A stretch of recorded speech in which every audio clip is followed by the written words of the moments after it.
You lost twice, Canelo. You lost twice to Triple G. First time, you lost twice, Canelo.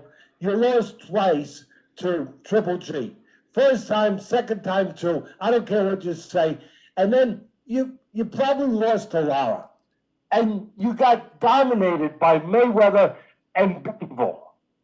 And do I have to go any further? I mean, that's 4 or 5 losses if we're going to really be fair about this. What's good, YouTube? It's your boy, Blue Blood Sports TV, back at y'all with another one.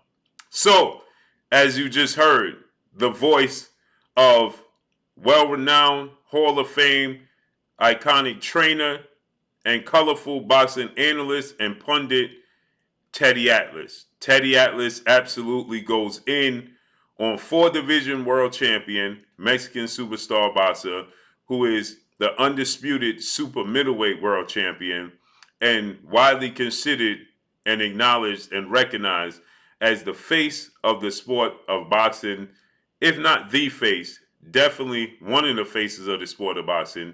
But I have him as the face of the sport of boxing, as the cash cow, in Saul Canelo Alvarez, who is 59 wins, 2 losses, 2 draws, 39 big wins by way of knockout. He is 33 years of age, 5'8", 5'8", 5'7", with a 70-inch arm reach. Now, as you heard Teddy Atlas absolutely go in on Canelo Alvarez, his resume and his legacy as a Mexican fighter, and how he's perceived today's time. And Canelo Alvarez is perceived to be, as many may say, the greatest Mexican fighter in boxing history. And Teddy Atlas, he's having none of it. Teddy Atlas says you have guys like Julio Cesar Chavez Sr., you have Salvador Sanchez.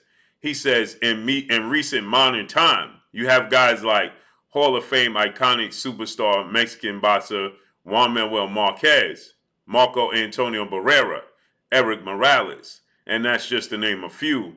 In recent time, as Teddy Atlas states that Canelo Alvarez is not better than these fighters. And he says, let's be honest, Canelo Alvarez's losses gets overlooked and overshadowed because of his popularity. I think, me personally, I have Canelo Alvarez as the most lucrative Mexican fighter, the most popular Mexican fighter in history.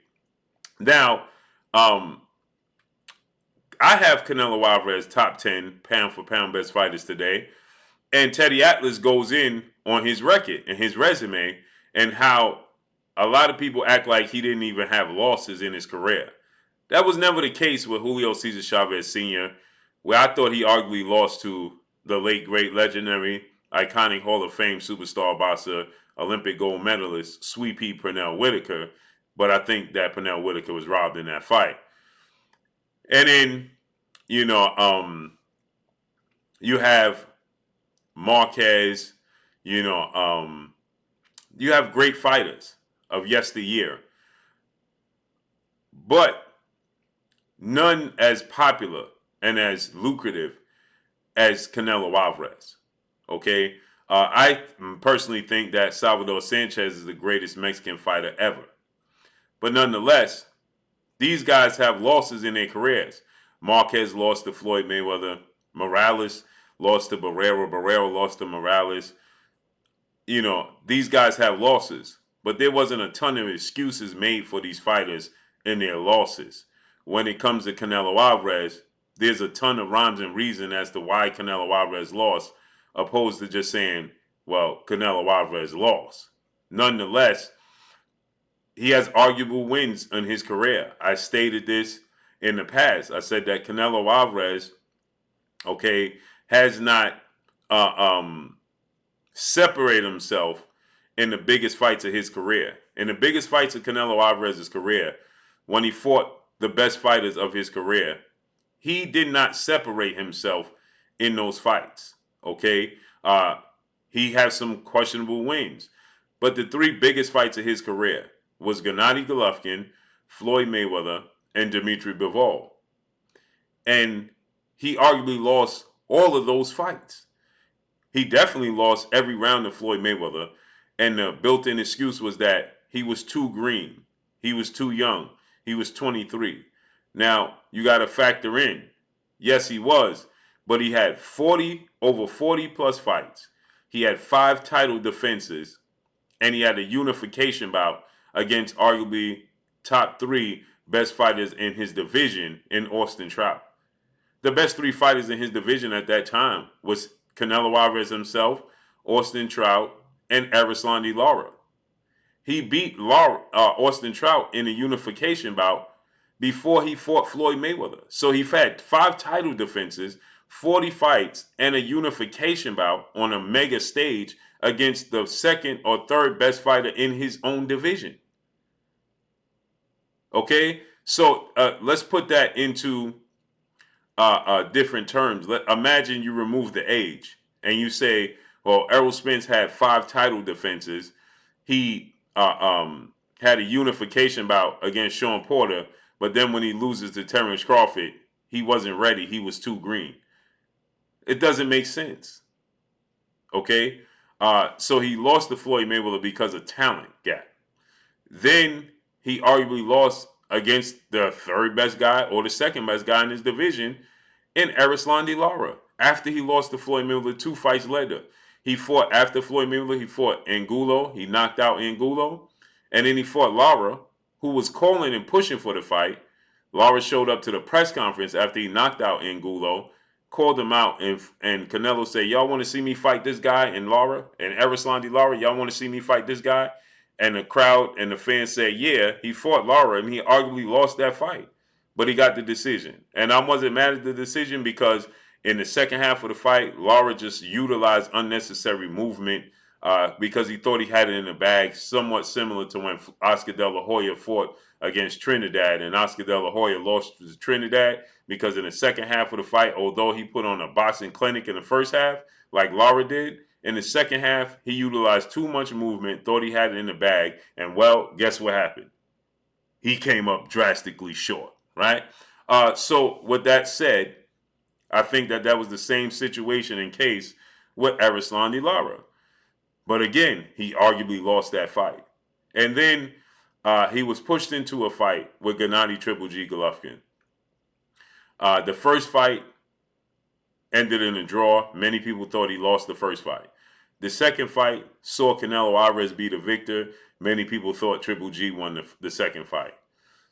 Then he froze Triple G out for years and didn't give him the trilogy. Although he had controversial win and a draw against him, he didn't want to give him the rubber match.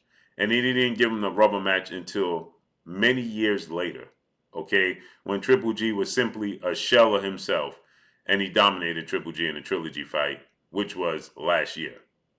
Okay, so with that said, he then goes up, unifies the belts in 160 after the Triple G fight, beats Danny Jacobs, unifies the belts, doesn't fight for undisputed against the last belt holder, which was undefeated 2-division champion Demetrius Boo Boo Andre. He moves on from that fight. Don't fight him, jumps up to 175, challenges the WBO light heavyweight champion Sergey Crusher Kovalev, knocks him out, comes back down, doesn't fight the best fighter at super middleweight, which was David Benavidez, but becomes undisputed in the division, then dares to be great in the eyes of many, goes back up to 175 and challenges what is arguably the best light heavyweight in the world, Dimitri Bivol, and he loses all but 3 rounds. He gets dominated by Bivol, loses all but maybe 3 rounds in a fight. And then he claims he had a shoulder injury, a hand injury, and a broken rib in that fight, and hence the reason why he lost. But once again, he lost. So in the biggest fights of his career, Lara, he arguably lost. Gennady Golovkin, 2 fights. When we're not going to count the third fight, the 2 fights in Gennady Golovkin's prime, he arguably lost both those fights. He lost every round to Floyd Mayweather, and he lost badly to Dimitri Bivol. So he never separated himself in the biggest fights of his career. He never had a dominant performance. Even when he knocked out Kovalev, many people thought Kovalev was winning that fight. So, you know, he had knockouts when he knocked out Caleb Plant. He knocked out Billy Joe Saunders. But those guys were never, they were world champions, but they were never considered top 10 pound for pound, future Hall of Fame type of fighters. They're just good fighters for their time. Nonetheless, he won. He got those knockouts. But when he stepped up in the best level of opposition, he came up short. So Teddy Atlas goes on an absolute rant because Teddy Atlas is not happy how he's being perceived. Let's listen once again. Teddy Atlas is not happy that, Canelo Alvarez is being viewed as the best Mexican fighter in history. You lost twice, Canelo.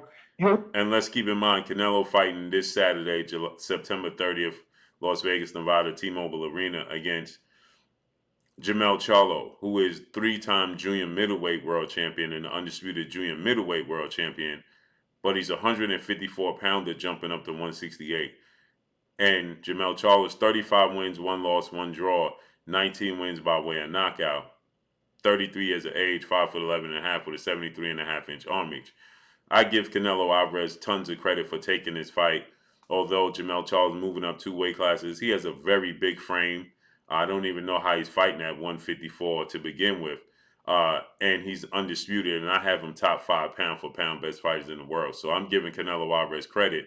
But many people are not giving him credit because Jermell Charlo's jumping up 2 weight classes, and you have a guy who's been calling you out right in your weight class at 168 in the undefeated 2-time WBC super middleweight world champion Mexican Ecuadorian superstar, the Mexican monster David Benavidez, who is 27 wins, no loss, no draw, 23 wins by way of knockout, 6'2" with a 75-inch arm reach at 26 years of age.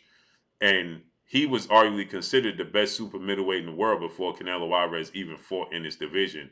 And yet Canelo Alvarez has maneuvered around David Benavidez. So nonetheless, let's listen to what he had to say. So people are saying you're fighting Jermell Charlo, a junior middleweight, over fighting Benavidez, who's right in your weight class. You cleaned out all the other champions in the division. You have one left, and you're going to picking a junior middleweight instead of the best guy in your division. Listen. Lost twice to Triple G. First time, second time to, I don't care what you say. And then you probably lost to Lara.